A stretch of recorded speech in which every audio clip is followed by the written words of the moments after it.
dalam satu komplek itu misalnya, kiri kanan depan belakang pelihara anjing semua, menggonggong dalam waktu yang bersamaan, kita ini terganggu nggak? Artinya apa? Bahwa suara-suara, apapun suara itu ya, tetapi tolong diatur agar tidak ada yang merasa terganggu.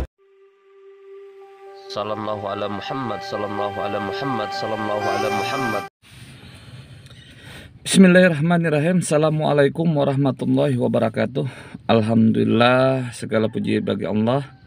Kita masih diberikan kesehatan, kita masih diberikan umur yang panjang, sehingga kita bisa bersilaturahmi walaupun melalui video singkat ini. Salawat dan salam marilah kita aturkan kepada junjungan kita Nabi besar Muhammad SAW yang telah membawa kita minaz zulumati ilan nur.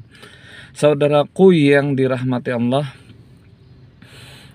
beberapa waktu ini kita dihebohkan lagi tentang masalah azan. Azan adalah suatu panggilan beribadah untuk orang-orang Islam, orang-orang Muslim. Di sini izinkanlah saya berpendapat azan itu khusus digunakan oleh orang-orang Islam. Dan dikala kita azan, kita memanggil, itu haruslah orang yang kita panggil itu haruslah mendengar. Maka daripada itu diperlukanlah pengeras suara. Pengeras suara itu bisa berupa mikrofon dan lain sebagainya, yang mana apabila si pemanggil memanggil, maka yang dipanggil harus mendengar. Kalau yang dipanggil tidak mendengar, maka tidak ada gunanya.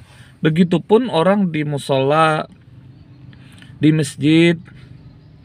Kenapa menggunakan mic toa, menggunakan toa?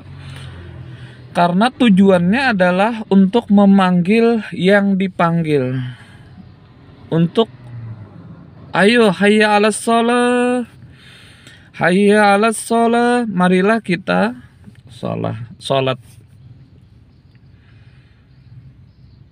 Hayya 'alal falah, marilah kita menuju kemenangan. Jangankan kita azan, kadang kita perlu sesuatu saja, bahkan mohon maaf, kita memanggil orang dalam jarak yang lumayan jauh, ya perlu pengaras juga. Apalagi semisal di suatu masjid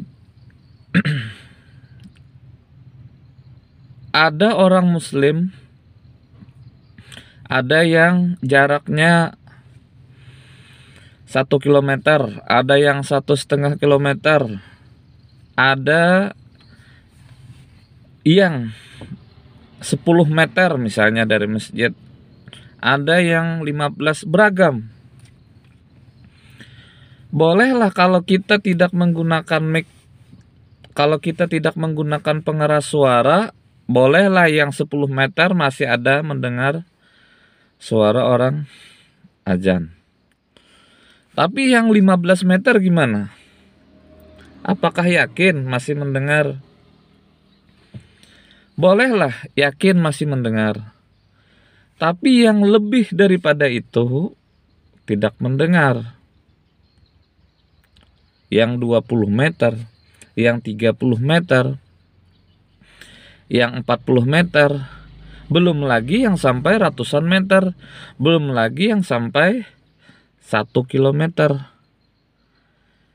Coba bayangkan kalau misalnya sholat Jumat tanpa pengeras suara, atau pengeras suaranya dikecilin sekali, saya yakin Orang yang ke masjid sangat sedikit. Orang yang ke masjid palingan satu baris di depan, ya sudah. Karena apa? Dengan alasan mereka tidak mendengar. Nah, masalah ada yang terganggu dan lain sebagainya. Saya yakin beberapa tahun, bahkan puluhan tahun, itu tidak pernah dipermasalahkan.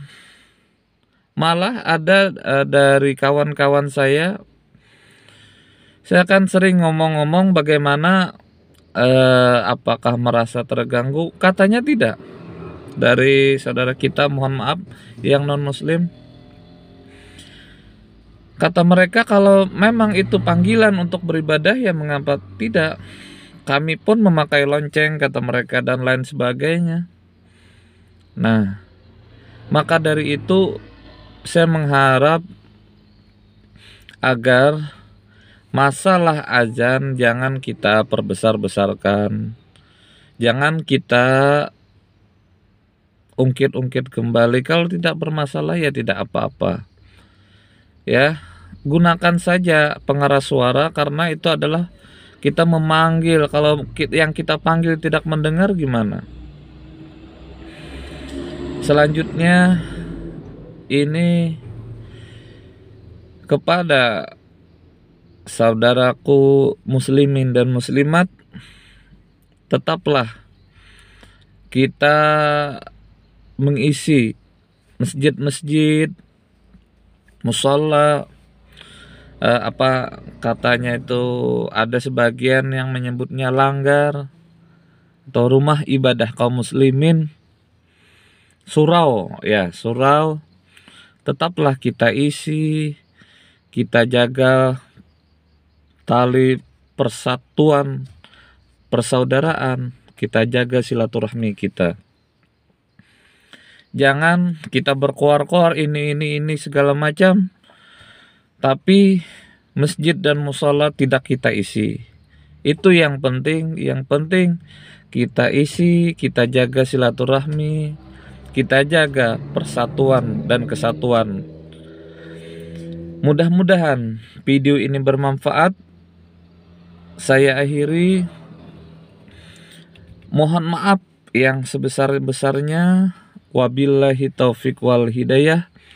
Assalamualaikum warahmatullahi wabarakatuh.